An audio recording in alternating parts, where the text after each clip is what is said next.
और अब बात करेंगे महाराष्ट्र की, जहां पर मानसून अब राहत नहीं बल्कि आफत बनकर बरसता जा रहा है। राज्य के कई जिलों में लगातार हो रही मूसलाधार बारिश ने जनजीवन को बुरी तरीके से प्रभावित किया है। कई शहरों और कस्बों में जलभराव, सड़कें दरिया में तब्दील होती दिखाई दे रही हैं।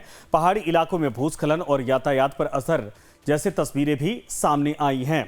प्रशासन लगातार हालात पर नजर बनाए हुए है, लेकिन बारिश की रफ्तार ने लोगों की मुश्किलें बढ़ा दी हैं। सबसे पहले बात लोनावाला खंडाला की। यहां लगातार हो रही भारी बारिश के चलते भूस्खलन का बड़ा हादसा हुआ और हादसे में एक होटल के सिक्योरिटी गार्ड की मौत हो गई है। घटना के बाद राहत और बचाव कार्य मौके पर शुरू किया गया।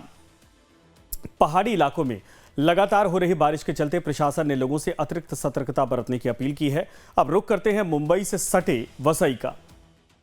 यहां भी भारी बारिश ने हालात बिगाड़ दिए। वसई के कई इलाकों में जलभराव की स्थिति बनी हुई है। सड़कें पानी में डूब गई, जिससे लोगों को रोजमर्रा के कामकाज के लिए निकलना मुश्किल हो गया। कई जगहों पर वाहनों की लंबी कतारें देखने को मिल रही और लोगों को घंटों तक जाम का सामना करना पड़ रहा है। मीरा रोड के विजय पार्क इलाके की तस्वीरें भी चिंता बढ़ाने वाली हैं। यहां सड़कों पर करीब 2 फीट तक पानी भरा हुआ है। जलभराव के चलते राहगीरों को काफी परेशानी उठानी पड़ी, जबकि वाहन चालकों को भी धीमी रफ्तार और ट्रैफिक का सामना करना पड़ रहा है। स्थानीय प्रशासन जल निकासी की कोशिशों में जुटे हैं, लेकिन लगातार बारिश चुनौती बनी हुई है। राज्य के कई अन्य हिस्सों से भी यही हाल है। निचले इलाकों में पानी भरने से लोगों का जनजीवन प्रभावित हुआ है। कई जगहों पर स्कूल, बाजार और दफ्तर आने जाने वाले लोगों को दिक्कतों का सामना करना पड़ रहा है। लगातार बारिश के चलते नदी, नाले और जलाशयों का जलस्तर भी बढ़ा हुआ है, जिस पर प्रशासन लगातार नजर बनाए हुए है। में रहता हूं और सब जगह पानी भरा होने के नाते लोगों का काम धंधा सब ठप है, बंद है। लोग अपने घरों में कैद हैं। बिजली है या बिजली भी नहीं है? बिजली तो आ और जा रही है और कटती बहुत है, बार बार कटती रहती है बारिश के नाते। और यहाँ तक कि अभी तो कल से ऐसा प्रॉब्लम हो गया है कि फोन का भी सेवाएं सब बंद है। बहुत पानी भरा हुआ है लिफ्ट में, मतलब लिफ्ट वगैरह चल नहीं रही है। 11वें माले पे रहता हूँ मैं और पानी की भी सुविधा नहीं है, लाइट भी नहीं है, खाना पीना भी कुछ मिलता नहीं है वहाँ पे नीचे। इसके लिए अभी अग्रवाल जा रहा हूँ मैं। और मोबाइल नेटवर्क भी चल रहा नहीं है? मोबाइल नेटवर्क भी बहुत एकदम स्लो चल रहा है, आवाज़ आती नहीं है कुछ भी। और नाला सुबह स्टेशन में मेरी दुकान है, पूरी भरी हुई है, पूरा पानी डूबा हुआ है पिछले शनिवार से वहाँ पे।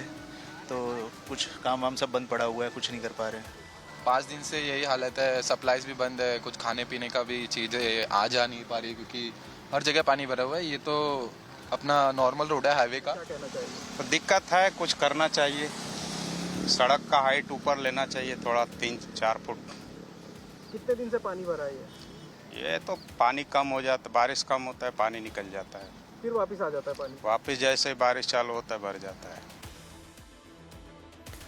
तो महाराष्ट्र में लगातार हो रही भारी बारिश अब ग्रामीण इलाकों के लिए भी बड़ी चुनौती बनती दिखाई दे रही है। राज्य के तापी जिले में मूसलाधार बारिश ने जनजीवन को बुरी तरीके से प्रभावित किया है। सबसे ज्यादा परेशानी गांव में रहने वाले लोगों को उठानी पड़ रही, जहां कई इलाकों का सड़क संपर्क टूट चुका है और आवागमन पूरी तरीके से प्रभावित हो चुका है।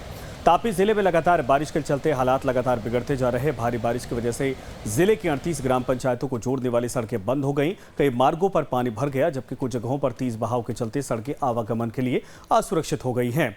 इसका सीधा असर ग्रामीणों की रोजमर्रा की जिंदगी पर पड़ रहा है।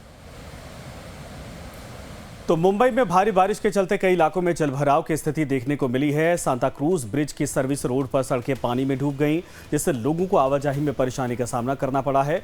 मौके पर पंपिंग स्टाफ पानी निकालने में जुटा रहा ताकि यातायात जल्द से जल्द सामान्य हो सके। इसके अलावा मुंबई में देर रात हुई भारी बारिश का असर कई इलाकों में देखने को मिला है। वडाला स्थित सीएनजी पंप के आसपास जलभराव की स्थिति बन गई, जिससे वाहनों की आवाजाही प्रभावित हुई है।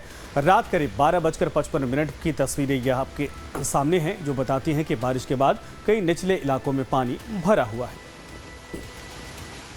इधर मुंबई में ही देर रात भारी बारिश की वजह से बांद्रा बैंड स्टैंड से सामने आई तस्वीरों में तेज बारिश और समंदर किनारे बदले मौसम का असर साफ तौर पर दिखाई दे सकता है। तेज हवाओं के साथ लगातार बारिश यहां पर जारी है। मुंबई में लगातार हो रही भारी बारिश का असर अब निचले इलाकों में साफ दिखाई दे रहा है। शहर के प्रतीक्षा नगर इलाके में देर रात तेज बारिश के बाद सड़कों पर जल जमाव पैदा हो गया। कई रास्तों पर पानी भरने से लोगों को वाहनों की आवाजाही और लोगों को भी मुश्किलें हुई।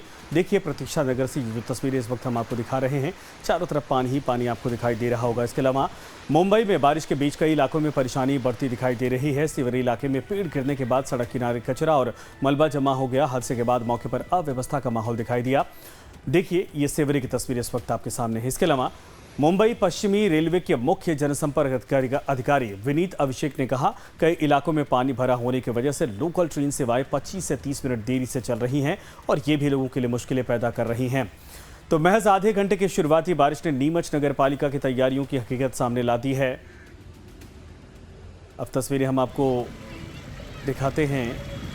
शहर के फव्वारा चौक से लेकर नया बाजार तक मुख्य सड़कें पूरी तरीके से जलमग्न हो गई और नालों का पानी सड़कों पर फैलकर तालाब जैसा दिखाई दे रहा है। हालात ऐसे हैं कि बच्चे पानी से लबालब सड़कों पर अटखेलियां कर रहे हैं, जबकि महिलाओं, बुजुर्गों और राहगीरों को भारी परेशानी का सामना करना पड़ा। ये नीमच एमपी की तस्वीरें हैं। तेज जल भराव के चलते कई दुकानों में भारी बारिश पानी घुस गया, जिससे व्यापारियों को नुकसान उठाना पड़ा है। बाजार का कामकाज काफ़ी देर तक प्रभावित रहा। दुकानदारों ने नगर पालिका और प्रशासन की व्यवस्थाओं पर सवाल उठाते हुए नाराजगी जाहिर की। हर साल बारिश से पहले नालों की सफाई और जल निकासी के दावे किए जाते हैं, लेकिन पहली ही तेज बारिश में शहर की सड़कों का तालाब में तब्दील हो जाना इन दावों की पोल खोलने के लिए काफ़ी रहा। अब सवाल ये है कि यदि शुरुआती बारिश में यही स्थिति है तो आगामी मानसून में जब तेज बारिश होगी या फिर लगातार बारिश का दौर चलेगा, उस दौरान स्थिति आखिर किस तरीके से होगी। इधर केरल के वायनाड में भूस्खलन के बाद हालात गंभीर बने हुए हैं। वायनाड टनल प्रोजेक्ट साइट पर जबरदस्त भूस्खलन हुआ, जिसके बाद राहत और बचाव कार्य लगातार जारी है। घटनास्थल से सामने आई तस्वीरों में मलबे का बड़ा हिस्सा दिखाई दे रहा और रेस्क्यू टीमें प्रभावित इलाकों में जुटी हैं। इसमें मौतों की भी खबरें सामने आई हैं और देखिए आप, मलबा जिस तरीके से आया, पहले एक बस को साइड किया, उसको अपनी चपेट में लिया, उसके बाद भारी भरकम यहाँ पर टैंकर था, उसको भी धकेलते हुए किनारे तक लेकर आया। शक्तिशाली ये लैंडस्लाइड।